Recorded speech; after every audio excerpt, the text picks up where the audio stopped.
Now, you may be familiar with the name Jordan Neely.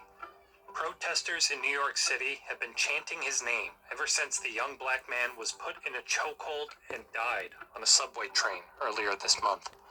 They demanded the man who put Neely in that chokehold be held accountable. And on Friday, after days of waiting, there was movement. Manhattan District Attorney's Office says they will charge 24-year-old Daniel Penny with manslaughter. Now, it's big. Marine veteran Daniel Penny turned himself in to authorities and was arraigned on a charge of second-degree manslaughter. His attorneys say Penny risked his own life and safety for the good of his fellow passengers and could not have foreseen Neely's death. However, a witness said Neely didn't hurt anyone and wasn't armed, and we've since learned Neely was experiencing homelessness and mental health issues, shouting at passengers that he was hungry, thirsty, and out of money. If he didn't have the intention of killing Jordan Neely, I believe that at the least he did not have consideration for his life because he was poor, homeless, and black. And Neely's death has reignited a conversation about the overall crisis of homelessness in this country. Public intolerance for panhandling and tent cities is helping fuel a debate over safety and poverty in America's largest cities. And that has advocates for the unhoused asking, does pushing the problem out of view actually solve the problem? My guest this week is CNN's Gabe Cohen. He's going to take us to Phoenix, where a judge's ruling to clear a huge homeless camp could provide a template for other cities, while leaving hundreds of vulnerable people in limbo. From CNN, this is One Thing. I'm David Ryan.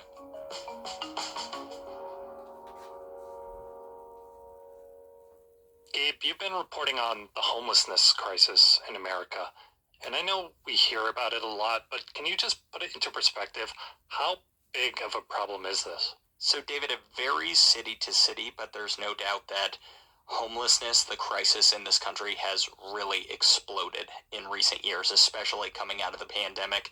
So many cities right now are facing a housing crisis, and more people are ending up on the street. Of course, so many of the images we've seen with regard to homeless encampments are in cities along the West Coast, cities like San Francisco, Seattle, Los Angeles, which is home to Skid Row, the largest homeless encampment in the country. Right. And we've also seen homelessness become more polarized and politicized. More states are passing laws to ban public camping, really trying to clear it from public view. And so with all of that as context, that's what brought us to Phoenix, a city that is really struggling to deal with the homelessness crisis there. It has now one of the largest homeless encampments in the United States in downtown Phoenix, but it's about to be cleared out. And so we wanted to get on the ground in Phoenix to see what that looked like.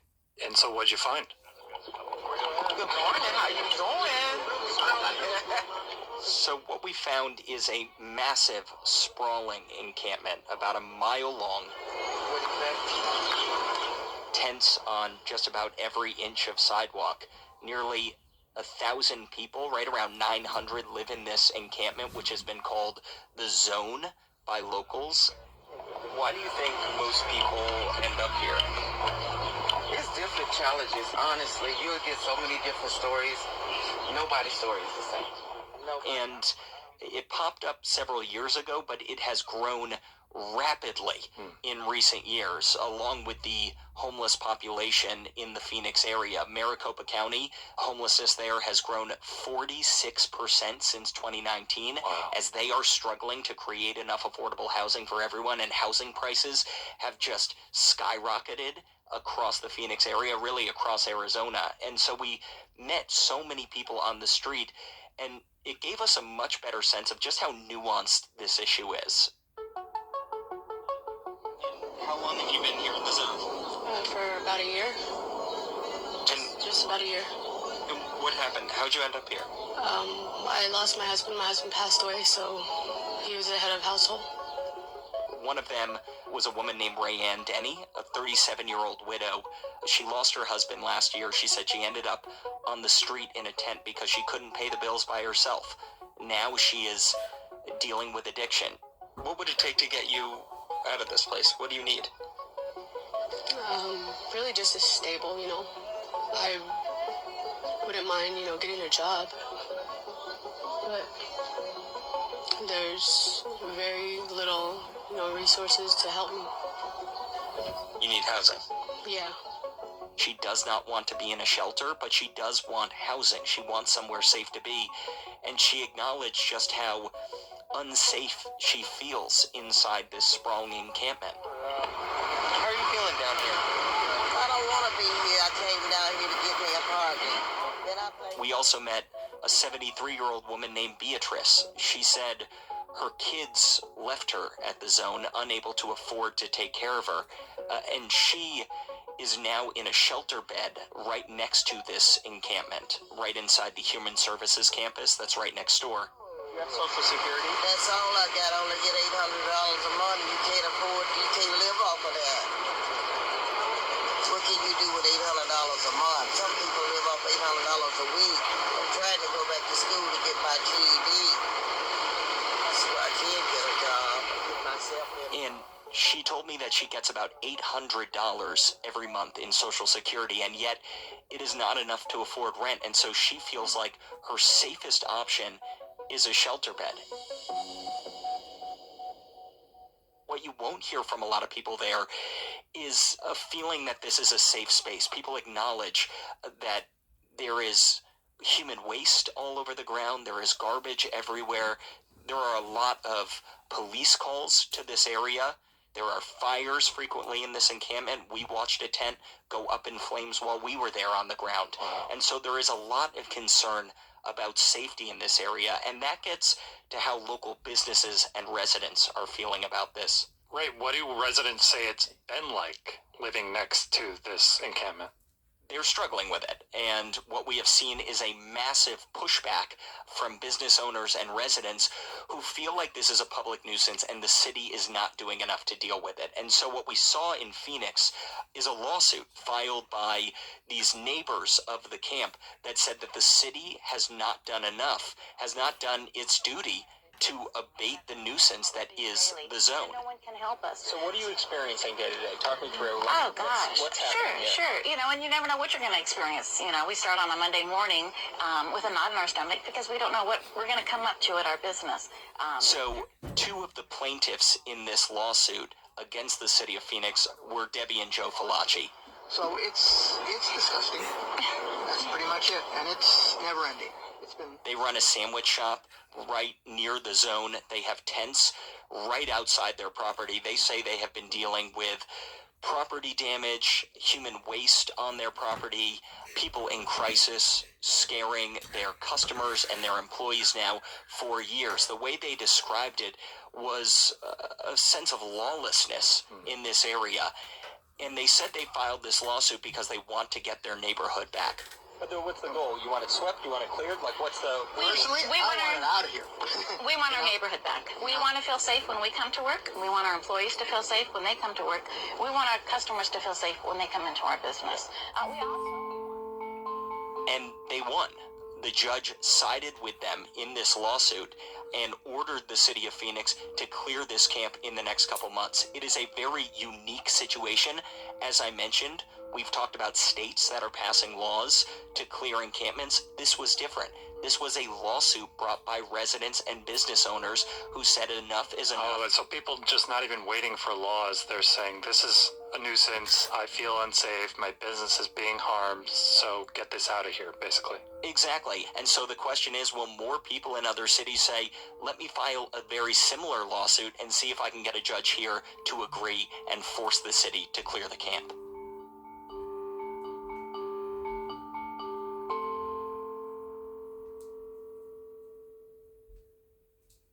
Growing up, I thought Prince and I understood each other. That a judge has ordered this camp to be cleared. What does that look like? Because you said that the shelter system was under strain in Phoenix. There's just not...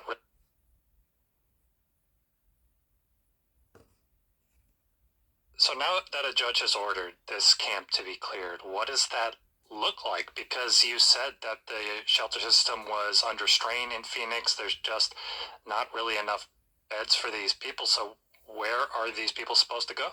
Yeah, so that's the question. There is a major shortage. And so the question is, where will these 900 or so people go when they're cleared out at the peak of Arizona's brutal summer heat? Right. We know that the city is saying they are going to go block by block, and they're going to try to offer services and a space for any person that they're clearing out. But as of now, there just isn't enough space. So the city says to try to meet that demand, they're going to lease vacant buildings and hotel rooms as temporary shelters, and they're going to try to build some sort of sanctioned campground with sanitation, with security, where people can go when they get cleared off the street. So it'll still be outside, but it'll be under the city's purview. Exactly. And they're not the first city to do this, but it is a controversial approach for several reasons. People are concerned with the idea of forcing people experiencing homelessness into a space like that. There are also concerns about who will turn down those services. Would you try the shelter? I don't know if I would or not because I don't know anybody that's staying in the shelter right now. Having spent time in the zone, there are a lot of people who say they don't want to go into a shelter. So I don't like being in that type of environment. I'd rather be, out here where I could do, what I do without being, told what to do. Right. They want housing, but they're not comfortable with the rules and the curfews that go along with a large shelter. And so there is major concern that people aren't going to all accept these services, and what you're going to have is a lot of people who are currently living on the street just moving down the road into other neighborhoods where we're going to see more camps popping up, where they're going to be more isolated from services, and they're going to potentially be in more dangerous situations. It's out of the view of the public eye, but the homelessness continues. Exactly. It's this concern about invisible homelessness. Advocates are saying this is just going to increase the amount of invisible homelessness in a city like Phoenix, where people are struggling in the shadows, where they can't be seen.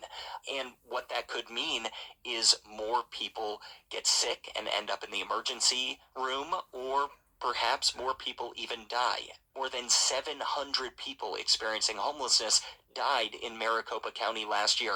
That is a massively troubling number, especially as Phoenix tries to grapple with this problem that's only growing. Last year, more people became homeless in the city of Phoenix, not less. Wow. And broadening it out to other cities around the country that are dealing with similar problems, is there any kind of long-term fix here? Because when I listen to what you're saying and to the conversations you've had with people in the zone, the thing that kind of runs through all of this to me is the idea of affordable housing and just the physical spaces that are not affordable to a big chunk of people in these vulnerable situations. So, how are people grappling with this? Well, you hit on it there. In short, most advocates will tell you a housing-first approach is the only proven approach to start making a dent in homelessness across this country, that we need to start building more housing now. And unfortunately, it's been met with a lot of pushback in cities across this country, a lot of people who don't want affordable housing in their area, and we know that most cities are just not building enough affordable housing right now. But you can't build your way out of this with shelter beds. If the city does come in and sweep this place in the next couple months, what will that mean for you? Okay. It'll mean I have nowhere to live. We spoke with a young woman named Stephanie Powell. She says she hasn't been able to work in a while because of medical issues, dealing with fibromyalgia, dealing with neuropathy, and she's ended up in a tent inside the zone. I can see the emotion in your eyes talking about it. What is that? Fear, anxiety, worry. I don't want to wind up having to walk the streets again. She fears, as the city comes to clear the camp, that she's going to end up roaming the streets again, as she did when she first ended up homeless. She fears that that's going to leave her in a far less safe situation. Just because you clean out an area doesn't mean that you wipe the problem away. It's still there.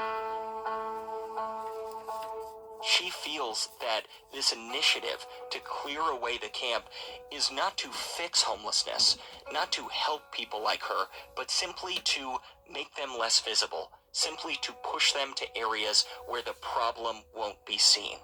We're not all strung out on drugs. I know several people who live out in these tents who have jobs, legitimate jobs. Okay, honey. All right. But the cost of living is just too high for us. She told me, help us find housing. Help us find somewhere where we can stay permanently. We don't want to live in this situation. But at this point, it feels to her like it's falling on deaf ears. Gabe, thank you so much. Thank you.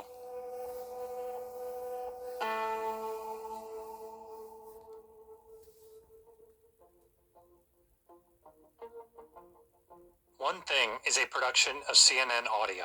This episode was produced by Paolo Ortiz, Aaron Mathewson, and me, David Rind. Matt Dempsey is our production manager, Fez Jamil is our senior producer, Greg Peppers is our supervising producer, and Steve Lichtai is the executive producer of CNN Audio.